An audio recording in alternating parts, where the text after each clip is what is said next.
Talk to me about the Compton swap meet. Compton swap meet, man. Compton swap meet. Now, you want the social aspect or you want the other aspect? We want both. I want Alonzo's aspect. Compton swap meet was a marketing miracle because it allowed small businesses to set up shop in a big facility and have a lot of traffic. It was an old Sears building, and as a kid, my dad used to go. We used to go there every year to get our school clothes from Sears. No shit. And at some point in time, the Sears building closed down. It was closed for quite some time. In the '80s, they opened up as a swap meet, one of the biggest ones in the city, or in the state. And the only problem with the swap meet that people didn't, it was two problems with the swap meet people didn't realize. One, because it was so big and it was right there on Long Beach Boulevard, everybody and his mama came to the swap meet. Crips, Bloods, SAs, Samoans, everybody. So you had a gang melting pot. And one thing about the vendors at the swap meet, they catered to the gang. Nike Cortez, Blue Rags, Red Rags, whatever beanies. you needed, whatever gang paraphernalia. Old English. Okay, whatever you needed, they had. Yeah. You don't need a rag, or you need a house shoe. We got a house shoe. In fact, damn, you just tapped on that. They started making jumpsuits out of the rags. They would make the jumpsuits, the shoes, whatever you wanted, Crip Blood, whatever. They had your uniform. Damn. And it was such a rough spot. It was rough for a while. And actually, my first cousin, Philip Bailey, he was an officer with Compton PD. So he had a detail that's all they did was a Compton swap meet. Okay, and later that detail helped me put together those. But now the crazy part about the swap meet, this is something that I came across. That came to my attention, and it's no disrespect. I got to say this. Everybody make your money, but you got to understand the chain of command when it comes to money. Preach. The black and brown brothers of the CPT were taking penitentiary chances to go spend the money with the Koreans, and they sold them everything. All the dope money they made, they got it one way or another. They got it through the swap meet. They got it through the liquor store. They got it through chicken. You can't buy a chicken wing from a black man in Compton. Hurry up and buy!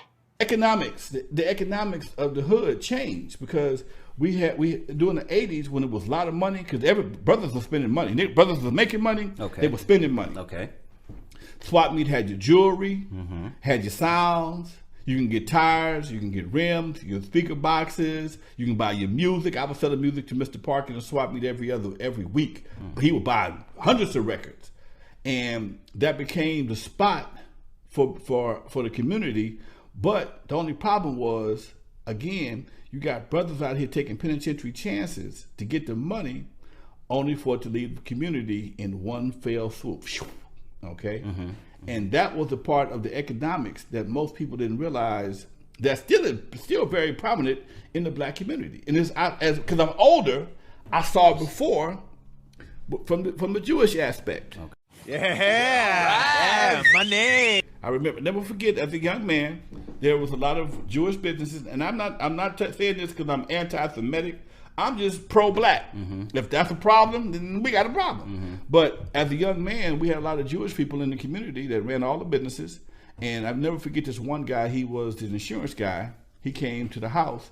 If my mama didn't mail it or drop it off or have me drop it off, hey, Mr. Williams, he walked through the neighborhood to get his insurance money. Okay, and and then after the rise of '68, they all left. And the hood was kind of barren for a while. And the black businesses started popping up. When you say that, you mean the Jews? The Jews left out after the Watts riots. Los Angeles, California, the district called Watts.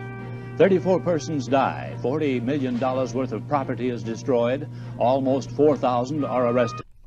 And a lot of black businesses started popping up.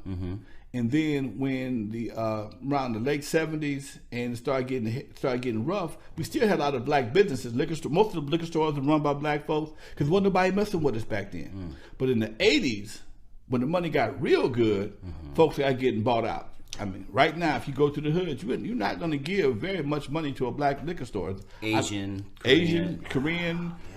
And you want some chicken? You want some chicken and Chinese food? And if you think about it, Alonzo, they're selling shit that's killing us. You know what, dude? It was crazy, man. I went to right there in Manchester. It was a brand new chicken place. I wanted some fried chicken. And first I walked in, and don't get me wrong, I'm not anti-nobody. I'm just pro-black. I walked in there, and I saw a Mexican guy behind the counter. Oh, okay, cool. I patronize people, okay? And when I got ready to make my order, the guy came from out the office. Is a Korean guy. All right, cool. I'm going to make my order. I say I want 2 thighs. You don't want a thigh? I don't want to. I don't want to die, motherfucker. You want thigh? And I had to slap my thigh, man. He literally didn't know what thigh was. I said thigh. He's in a chicken place. I said thigh. Wow. Okay, and the motherfucker still gave me 3 wings. Stop. I'm about bullshit. Stop. Still gave me 3 wings. I'm slapping my thigh. Wow. The guy behind the other guy, he's like, okay, number 2, and you know. Yeah. I just feel that if you're gonna come and do business in the community, one, you need to understand, speak the language. Understand what's on the fucking menu first. Okay, but this is what we experience, and once you understand the economics, people come to the black community and just take over all the businesses, you know, and that happened. It started in the '80s, and it's still pretty prevalent today. Interesting. You know? Interesting.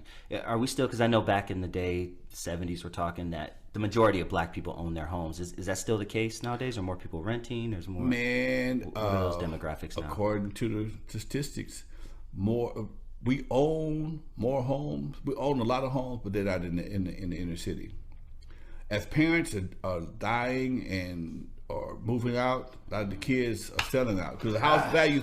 Oh, my mama paid $6,000 for this house in 1964. It's worth $300,000. Give me my money, okay? Or they go do a refi and they'll realize you can pull out half the money and you ain't got to start all over. Money to qualify that. I've seen a lot of houses in my old neighborhood get foreclosed on because it was paid for. All you gotta do is pay the taxes and take care of it.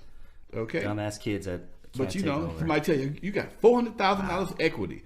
Dude, it's not a gift, it's a loan. So it's not, if you take it out, you got to pay it back. It's there, and if you ain't got a way to pay it back, it's a headache. You know, it could be a blessing. Hey man, I'm gonna take some of this money and buy an apartment building, pay everybody's bills. Okay, but most of the time, that's not the case. That's not what they're doing. That's not what we're doing, sadly.